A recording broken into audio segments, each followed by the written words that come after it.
Born under the same Namibian sun, Frankie Fredericks is one of the world's fastest humans, and the cheetah is his wild equivalent.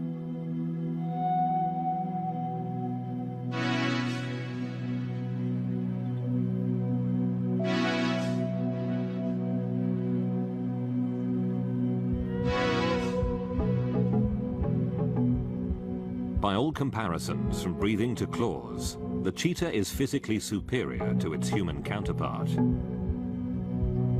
The cheetah is a superbly adapted sprinting machine. But in a race between them, can they still be an even match?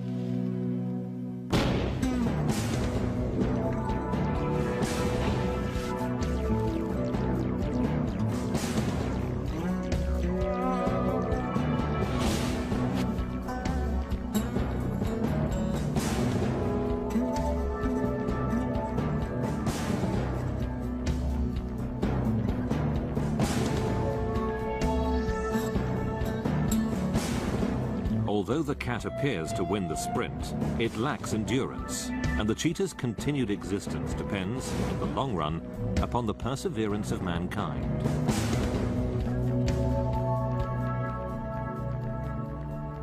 Today, in a unique partnership with people, cheetahs are running for their lives.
Africa Foundation, Lisa Hansen speaking. Hello.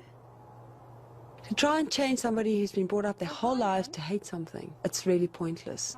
To me, if you could rather take it from a business point of view, if a farmer can accept the fact that to introduce better farm management techniques, he's better off than catching cheetahs. Not for the cheetah's sake, but for the farmer's sake. It's his land, he's the one suffering the losses. You can understand his point of view. Why should he do that? For the cheetah's sake. And if they do have losses, and generally that is what sparks the anger, I feel that I want to really help them. But then there's always the element who will kill predators for fun. Not all of them like predators, and you can understand that they don't like them because of the losses that they've had. But some of them, they get a pleasure out of it, and I just can't relate to that.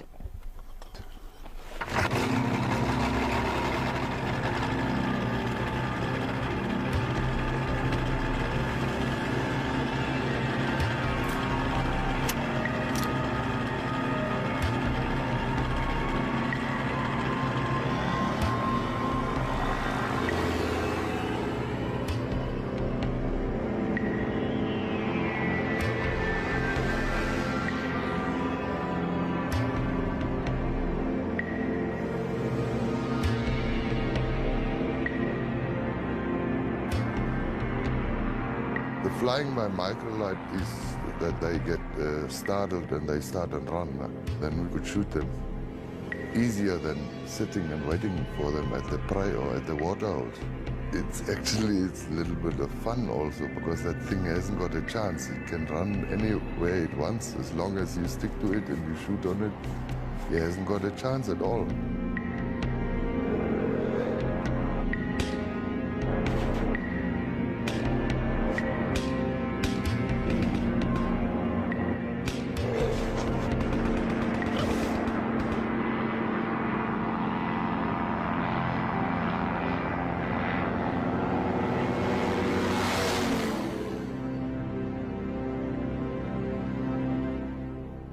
We had problems with the calves and the goats and the small game because of the fact that we didn't put them in an enclosure.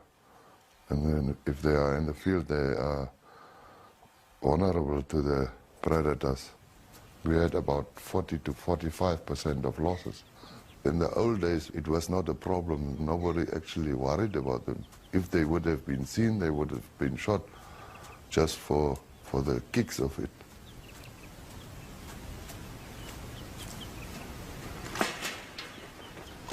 In this climate of ignorance and indifference, Wayne Hansen works alongside his wife Lisa to fulfill the dreams of Africat, the foundation they created, dedicated to saving Namibia's wildcats. We're not going to have any children, so basically these cats that we're working with are the kids who we're going to be with for the rest of our lives. We're going to give them the best shot we have, and hopefully in the end it comes out the way we hope. Like anybody else would hope the child would grow up being something special. We just want to save these animals and give them a better life out here. Although his personal values are quite different, Wayne Hansen is a cattle farmer himself, and therefore has a realistic appreciation of the neighbouring farmers' anti-cheetah point of view. Farmers that just kill these cats senselessly is difficult to understand, but looking into their problems, it is more a generation thing. These guys, their parents might have actually lost a lot of stock, and since children they were taught by their parents to eradicate these animals because they may sometime in the future catch a calf or two of theirs. Throughout recorded history, the cheetah has run a tough race. From a genetic point of view, cheetahs have suffered from a series of natural disasters. At the time of Christ, cheetahs roamed freely across Africa and southwestern Asia. Today, very few populations remain. For unknown reasons, the gene pool of the cheetah has become exceptionally fragile, with almost no changes over 10,000 years, leaving the species incredibly vulnerable to disease and environmental change. For over 4,000 years, cheetahs were used in much the same way as falcons, for coursing game.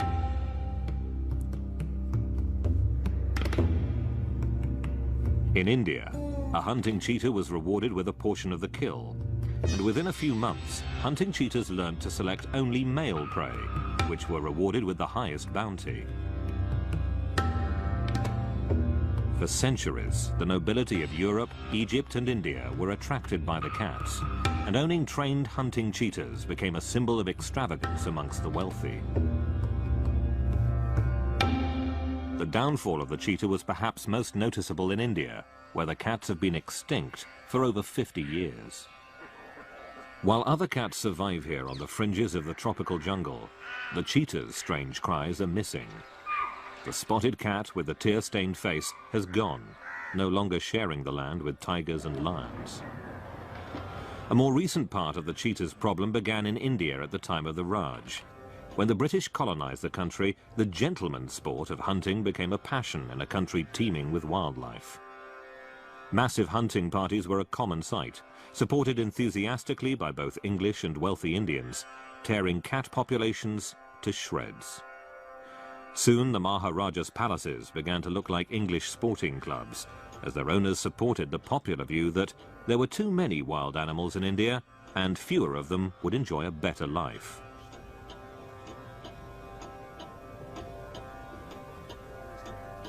Hunting on this scale was widespread across Asia. Since the 1940s, almost all free-ranging cheetahs have been found in Africa.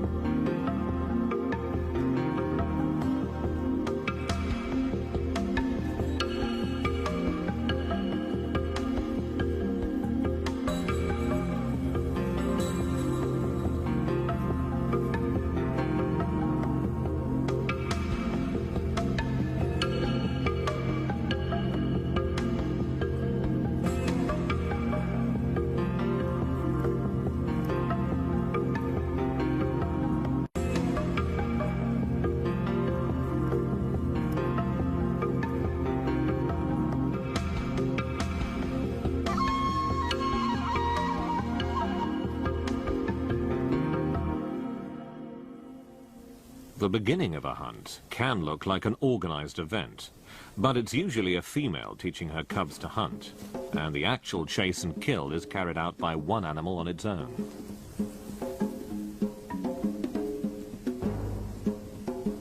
Unlike most cats, cheetahs don't usually ambush their prey, but stalk, then charge. The Earth's fastest mammal accelerates in 8-meter-long bounds to a spectacular 100 kilometers an hour within 3 seconds. Enlarged heart, lungs and nasal passages work like a turbo engine, providing the animal with a more efficient use of its increased air intake. Even when a hunt is successful, life for the cheetah is depressingly uphill. And by far the biggest natural threat to its life is pressure from other predators, like hyenas, who home in on the kill. The cheetah will always be the loser. Its meal, and sometimes its life, will be surrendered without resistance, and its cubs will often be killed. Even though this image of the cheetah's grace and beauty in the East African plains is the most common, the largest population of cheetahs survive in a very different landscape.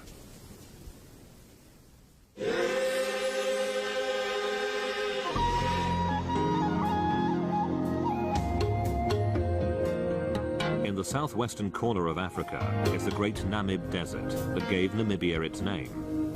Monoliths of sand, old and incredibly dry. And beyond the sand wilderness, the moonscape of savanna.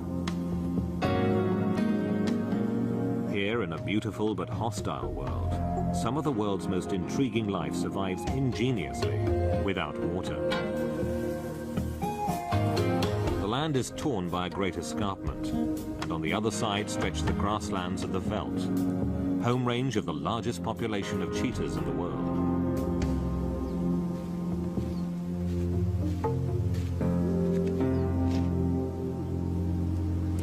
For many different reasons, it's not an easy life here. And with leopards around, the cheetah must be on permanent alert.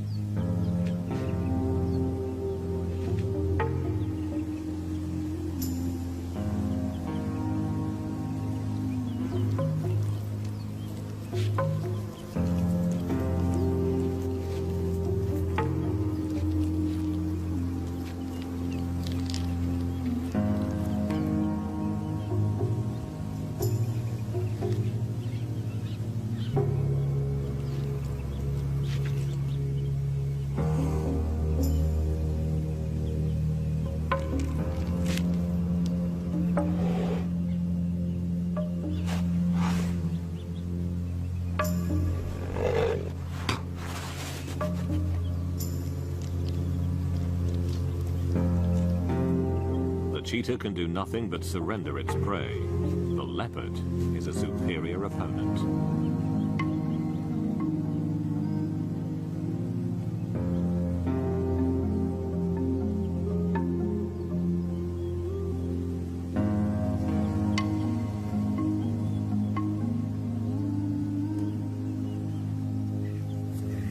But because the two other classical threats to the cheetah, lions and hyenas, have been eradicated by game hunters in Namibia, both the cheetah and its prey animals should have been able to thrive.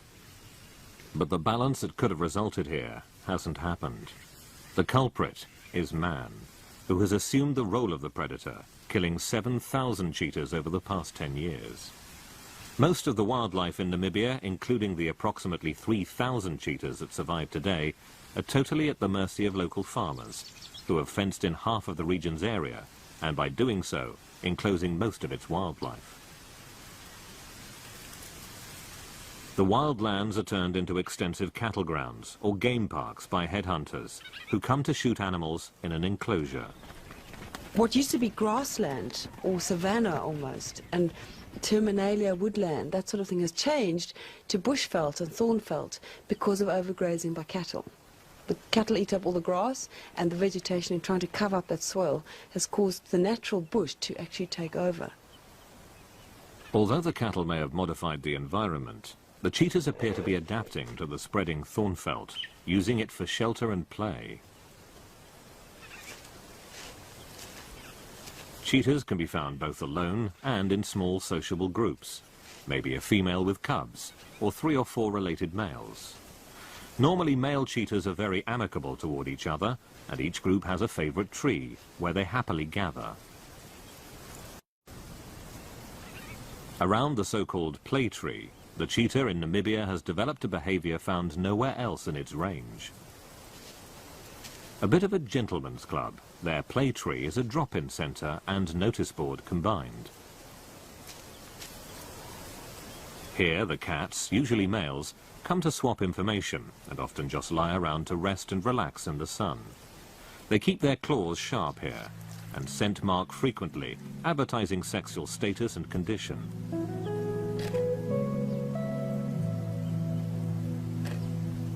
There is no pecking order, and other groups call, leaving their scent marks as well.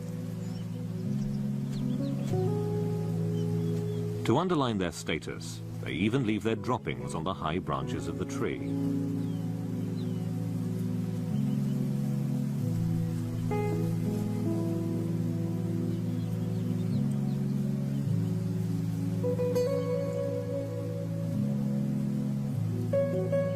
So strong is the cheetah's desire to arrive at the play tree that it becomes a sitting duck for hunters or farmers who want to eradicate a perceived pest. By surrounding the tree with thorn bush, the cats are forced to walk through a box trap, and for the cheetah, it's often all over. Oh, hi, Jan. How are you doing? I'm great. Listen, Lisa, I caught a cheetah in a box trap. Would you like to come and pick him up? I can come tomorrow morning if that's okay with you. That'll be great.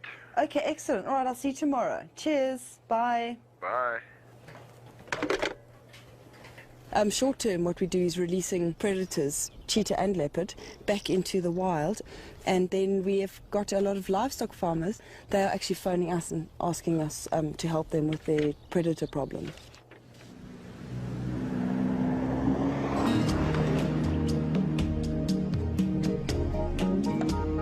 At least once a week, Lisa drives to collect an animal, hopefully still alive.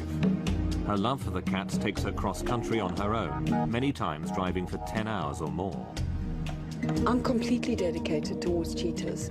I love animals. I always have loved them, and I've always been interested in them beyond the, everybody would sit there and say, I love animals. I mean, that's not a big deal, but it goes beyond that, and the more I've worked with them, the more interesting I find them, and the more I learn about them, you just get closer and closer to them. A cheetah is, it almost bonds with you, and it grows on you, and the more you work with them, the more you want to work with them. Hi, I'm Jan. Hi, I'm Lisa. Good meeting you. Hi. Well, cheetah is right over here. Let's have a look.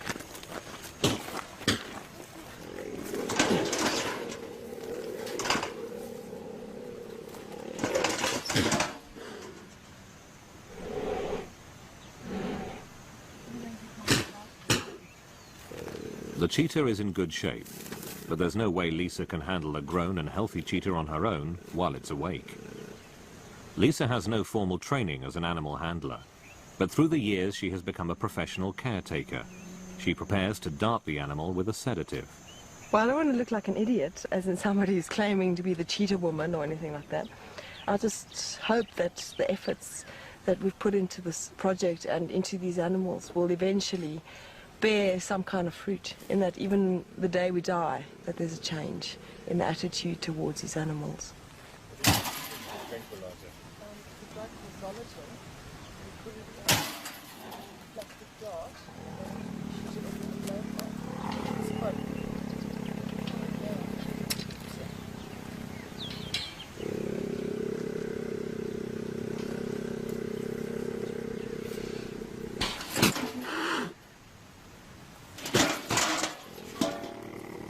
I do feel sorry for the cat, but at the same time, it's more the stress that worries me than minor injuries. It's something that I know is going to heal. I've got to the point now that I've dealt with enough to know that it's not a serious problem, and that even the cat really isn't feeling that, because it's so stressed out at that time that that's the last thing on its mind. It's the stress that they are suffering that makes me feel sorry for them, not really worry so much, but I just know that they're terrified and that they're frightened, and that worries me more for their sake.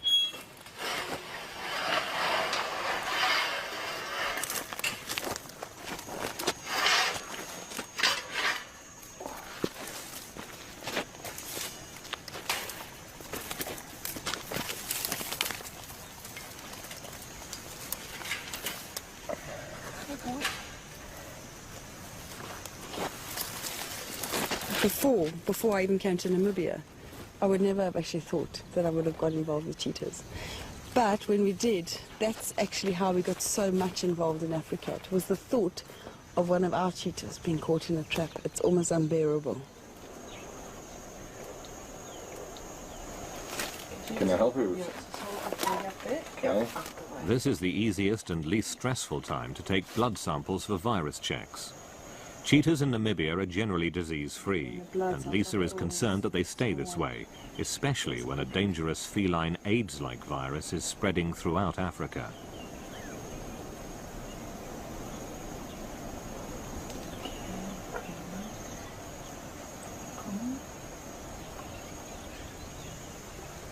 Only superficially injured, this cheetah will wake up in safety at the Africat base before being released into a less risky area away from a farm. Lisa is happy that this farmer, even though he had lost some livestock, called her to ask for help. She feels the fruits of her labor are spreading among Namibia's farmers, and they're interested in listening to her advice.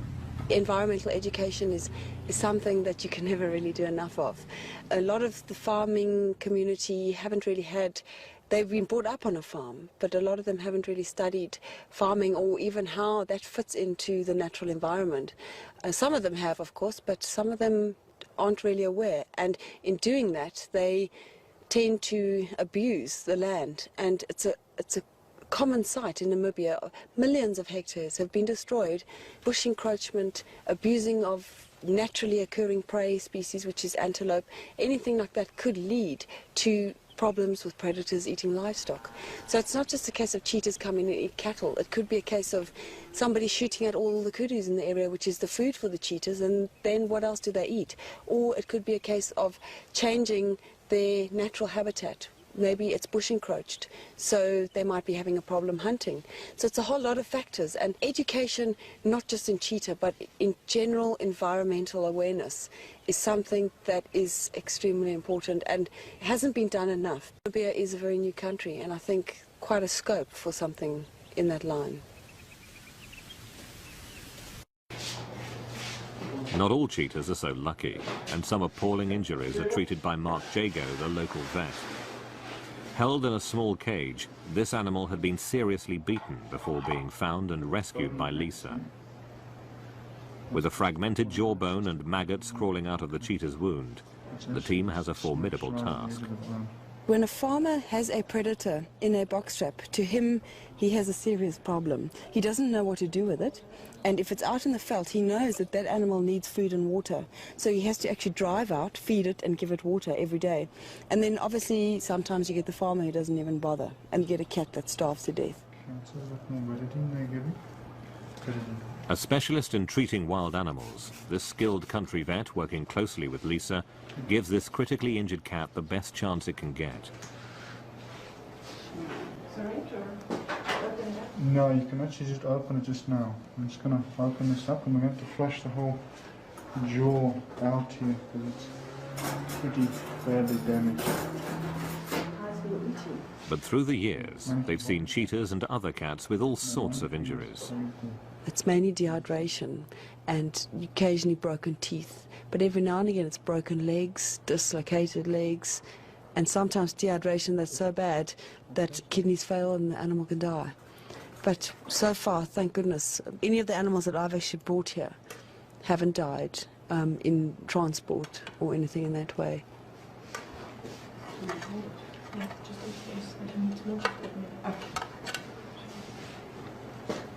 Yeah, I think we better take an X-ray of this too. The operation has been successful, but it's much too early to say if the animal will recover. There are, however, already many cheetahs that can thank Mark Jago and Lisa for still being alive.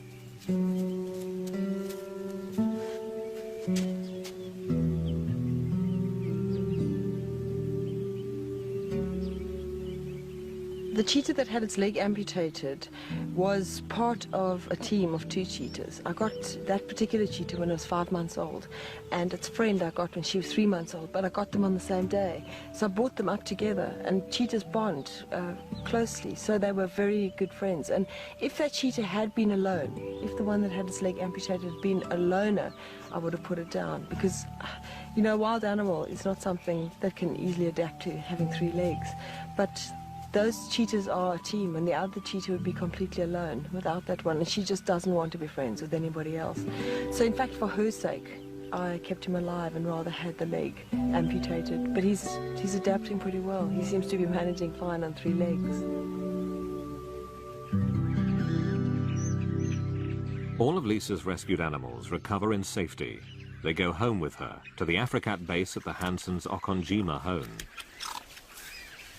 Okonjima is not only an oasis of care, but the family farm. No animal in need has ever been turned away from here. But importantly, no animal has ever been kept here without good reason.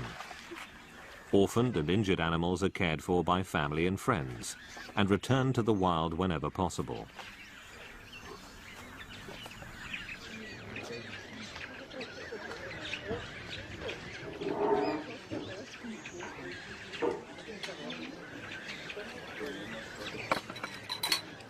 Come now, let's just go to work.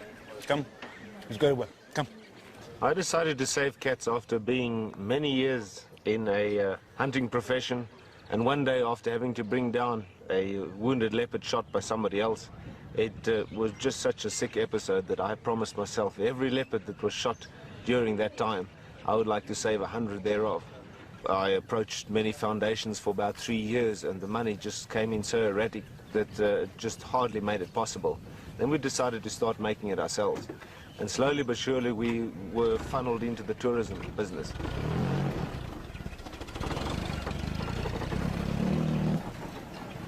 Money raised from visitors to Okonjima goes straight back into the Africat Foundation's funds for rescue and rehabilitation. The Africat Foundation is run on a guest farm, our farm, Okonjima, and obviously they have an advantage to be together because guests coming to Okonjima can see the cats, and at the same time they make donations on which the project runs on.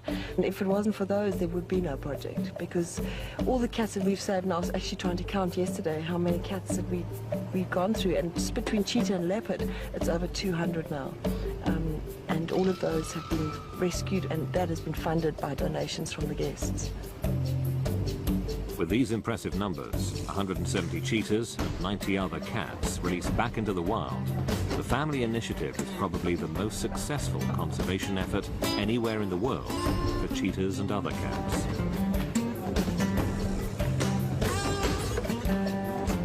From their perch in the Land Rover, guests view the cats in their 100-hectare enclosures. And at feeding time, the humans are treated to an encounter of a very close kind, one they'll probably never forget.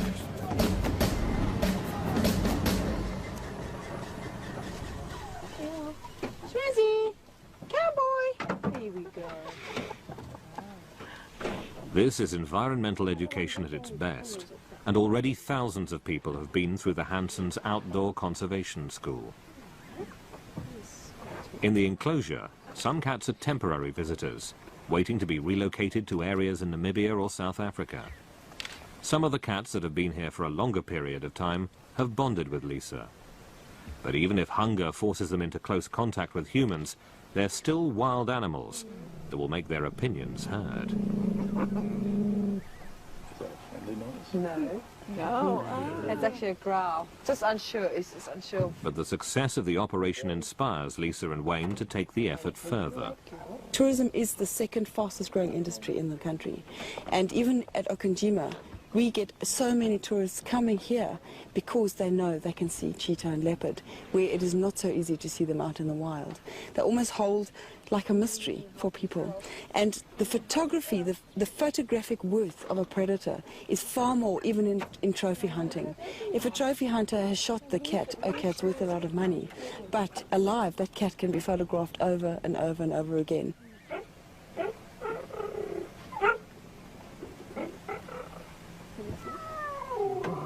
What's the curling lip? That's like a hiss. He's hissing at me. He's saying get on with it, huh? Yep, that's exactly what he's saying. He wants his food. Meow. Okay. No, don't take that. Don't take that. Okay. No, you're getting all stuck. You can only have one piece. He's trying to take it.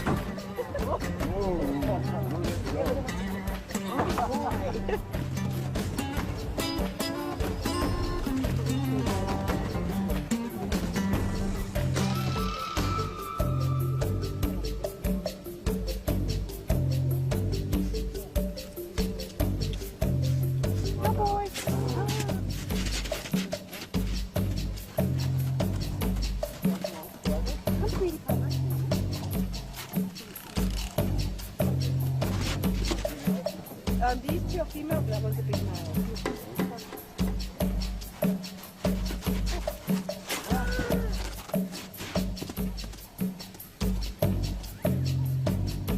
We've been saving many more cats than we'd ever predicted. Not only the leopard, which I'd originally started with, but also cheetah and many other cats that may not necessarily be endangered, but just the way that they are shot unnecessarily due to a complete misunderstanding by farmers. We thought that we had to get into this thing. It's going to become a very long-term program because we've got to work with farmers that have been on the land for many years.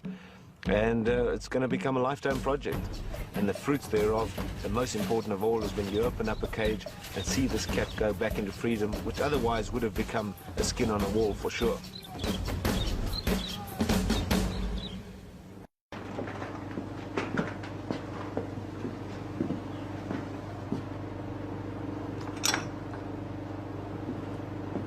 To care for many animals takes a lot of support from good neighbors, willing to provide for the predator's fare. In a year, tons of food are prepared for the animals held in all the different enclosures. In fact, the most enjoyable part of the whole project is, to me, is feeding them. It's something that I really enjoy. And something I'm interested in as well is the diet of the nutrition and nourishment of the cats. The supplement added is a mix specially formulated to replace essential nourishment the animals would normally get from eating the fur of their prey.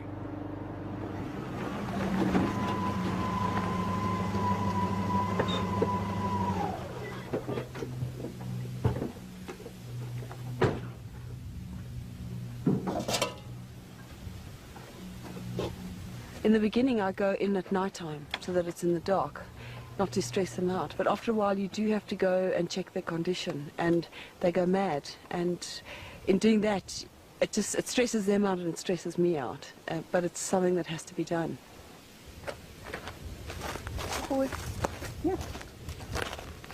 Somewhat stressed, but recuperating, the badly beaten cheetah has a really good chance of eventually being released back into the wild away from farmland. Generally, people feel that captive breeding of any endangered species is a good thing. If you can breed an animal up in captivity and then place them back in their natural habitat. Now with cheetah it is a little bit different in that they don't breed very well in captivity, and if the natural environment is hostile towards them, you can't put them back in the bush anyway.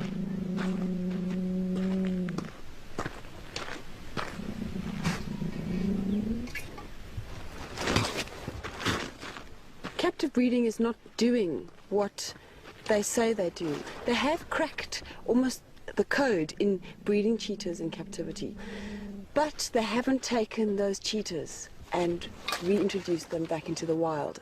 The captive breeders put the word out, they need females. They need new blood in their captive breeding population. But in Namibia, we have the largest free-ranging cheetah population in the world, and it's in a situation where the majority of the people who hold those cheetahs in their hands are anti-cheetah because they kill livestock. So they are happily catching them, and instead of shooting them, thinking they're doing cheetahs a favor, keep them alive, we'll just sell them to an animal dealer, and the animal dealer sells them to a captive breeding facility, and everybody says, oh, but at least it's going to a good cause. But they don't see situations that I've seen. If you look at how close cheetahs get, how they actually bond, if you look at two cheetahs that have been brought up together, or how a mother looks after her cubs, that it's morally wrong to do something like that. As far as I'm concerned, a lot of people wouldn't agree with me. And in fact, probably everybody in captive breeding would disagree with me. And most people would probably think I'm a bunny hugger as well. But it's just what I've seen. And I've seen the suffering of these animals, mothers calling their cubs that are never coming back. And to me, that's completely unnecessary. Since cheetah cubs are taught by their mothers to hunt, orphans can never be successfully released, as they would starve to death, and so they remain captive for life. But Lisa has a long-term dream, that eventually she will find a way to teach other cubs survival in the wild, enabling future releases. It's so great to see these little guys in their new house, because they don't know what to do with all the space. Running around, they just can't believe their luck. So it's a good feeling. Obviously, I mean, these animals are used to space. It's really excellent. So the day that we can start releasing them into the bush again will be even better.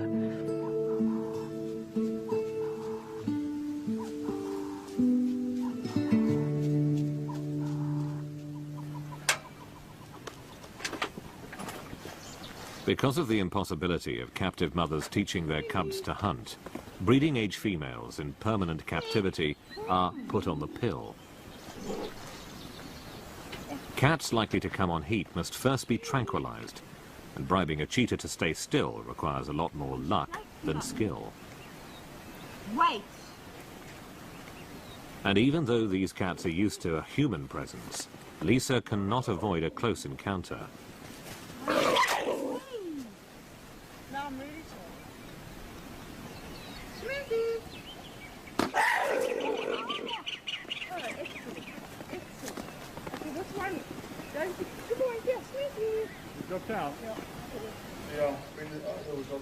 So it's back to Mark, the vet, once more, but this time with much less stress.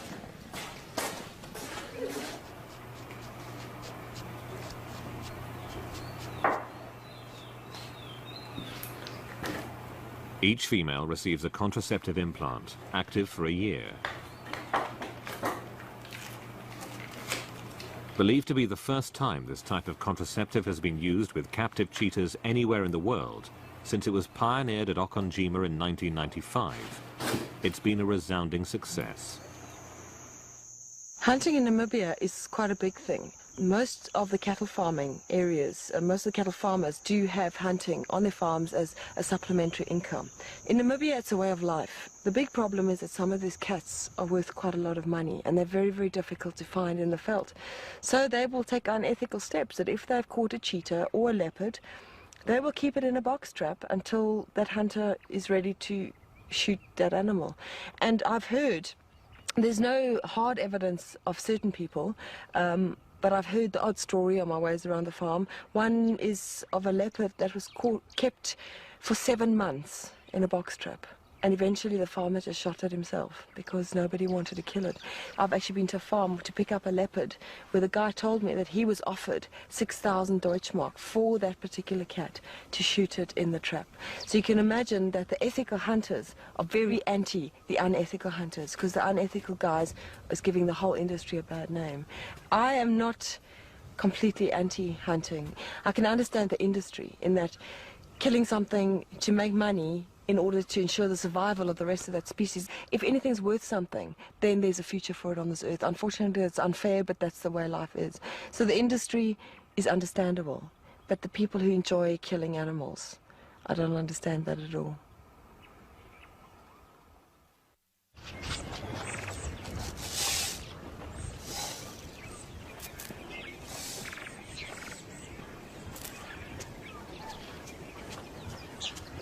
After we had the meeting on the Farmers' Day, where quite a couple of farmers listened to Geographic Foundation, we started listening, although the other guys start laughing at me because we killed them to get rid of a problem.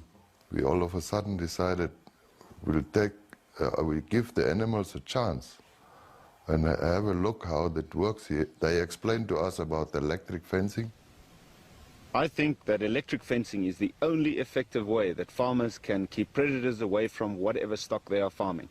The electric fence is energized by a pulsator that pushes out about 10,000 volts. Now this is the energizer that we are getting the farmers to use and add to the existing fences.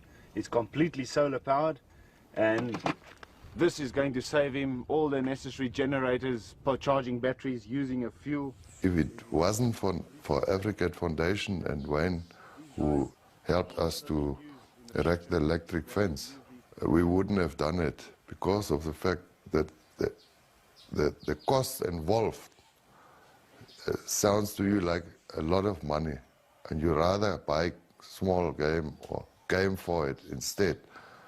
But after we fitted it electrical, it worked much easier and better. The increase in animal numbers in a year is 100%.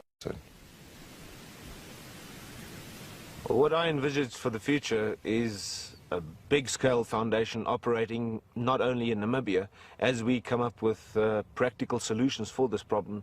And because we're actually farmers at heart ourselves, we know the practical side of it. It's very easy for somebody to understand the saving of cats that live in a city or that only see these beautiful animals on holiday. But it's a complete different story operating with the very person that has lost possibly $500,000 over the last 20, 30 years due to predators.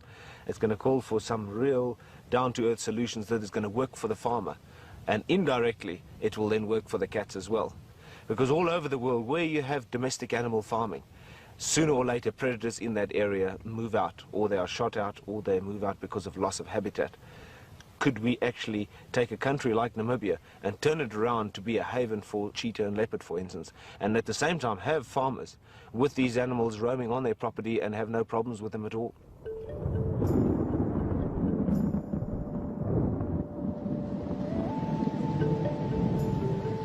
After 3 years of drought in Namibia, it finally rains. And like the toads who have lain dormant in the mud all this time, everything comes to life.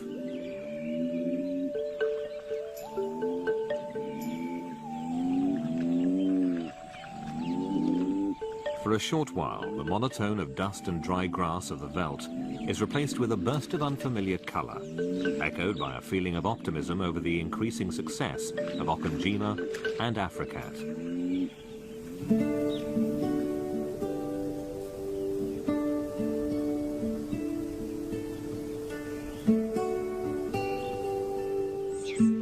Three cheetahs are very special to Lisa.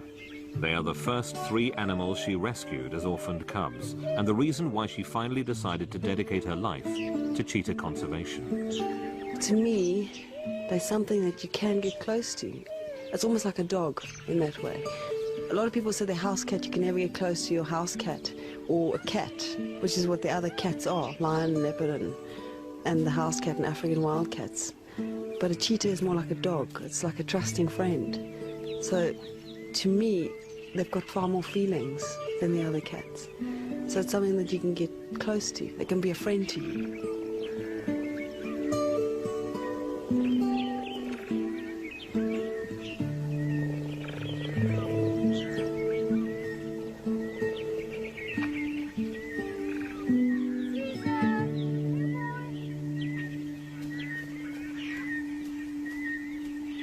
To tell you the honest truth, I don't honestly think that cheetah will go extinct.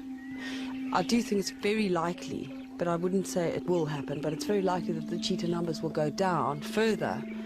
They've never ever had a time in their lives when they've been having a carefree time. They've always been killed by lions. They've always been killed by hyenas. Their prey has always been stolen.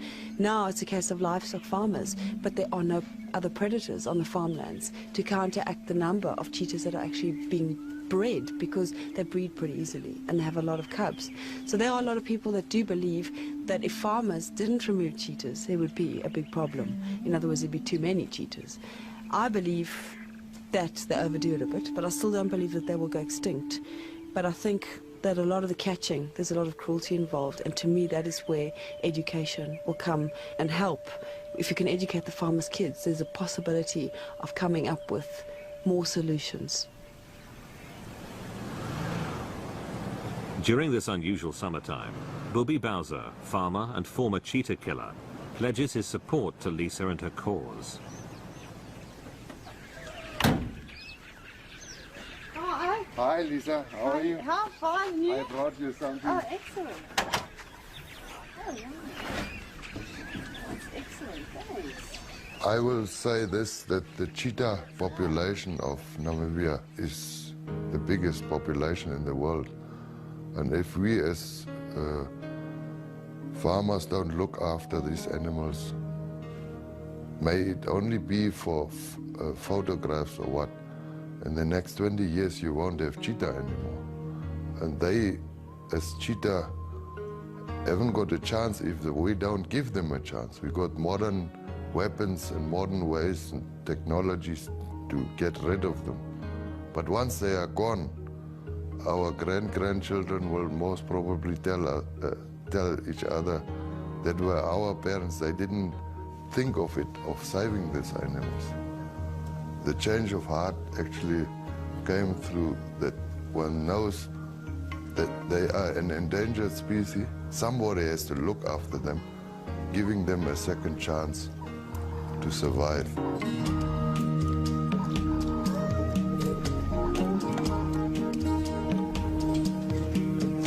As a final seal on his promise towards the conservation of cheetahs in the future, Bobby accompanies Lisa for the release of a cheetah near his farm.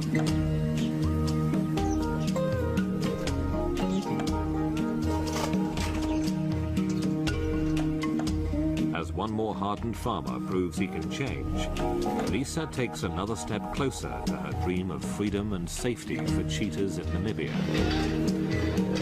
And one more spotted cat runs free.